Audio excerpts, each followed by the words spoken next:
On nous dit qu'on est venu libérer le Mali.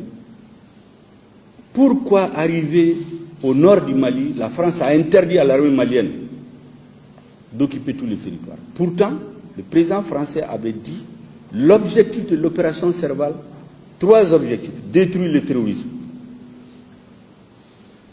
restaurer l'autorité de l'État malien sur l'ensemble du territoire, appliquer les résolutions des Nations Unies.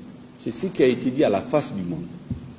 Mais l'opinion publique française, les Français, certains dont les enfants meurent, ne savent pas que c'est leur gouvernement qui a coupé le Mali en deux, créé un sanctuaire où les terroristes ont été s'allier et s'organiser pendant 2 ans pour revenir envahir notre pays. Ils ne disent pas ça à leur opinion publique. Ils jouent sur les sentiments. Des soldats français sont morts. Mais les Africains sont morts pour libérer la France.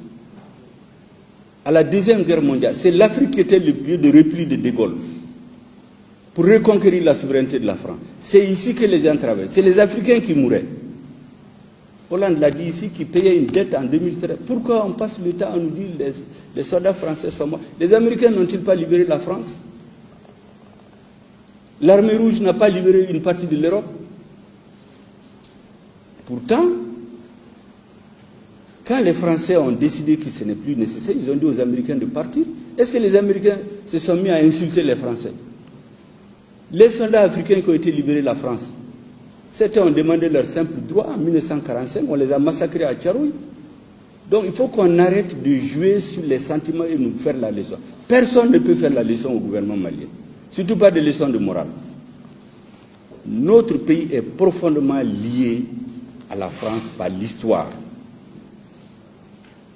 En dehors de la Côte d'Ivoire, c'est le pays où nous avons le plus grand contingent de Maliens. En dehors de la communauté algérienne, les Maliens sont les plus nombreux en France.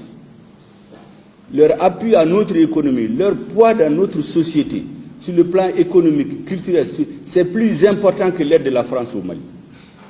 Est-ce que vous pensez qu'un gouvernement responsable, avec les liens historiques, les liens stratégiques et militaires que nous avons, nous allons nous lever comme ça pour dire des choses qui leur plaisent? Mais on ne peut pas nous vassaliser, on ne peut pas transformer le pays en esclave. Ça, c'est terminé. Il n'y a pas de zone d'influence. En tout cas, le Mali ne fait pas partie de la zone d'influence d'un pays. On a partagé l'Afrique le 28 février 1985 en zone d'influence. Nous ne nous considérons pas que nous sommes dans la zone d'influence d'un pays. Nous sommes dans la zone d'influence du monde. Donc personne ne peut traiter les problèmes du Mali par procuration. Personne. Nous ne changerons contre rien.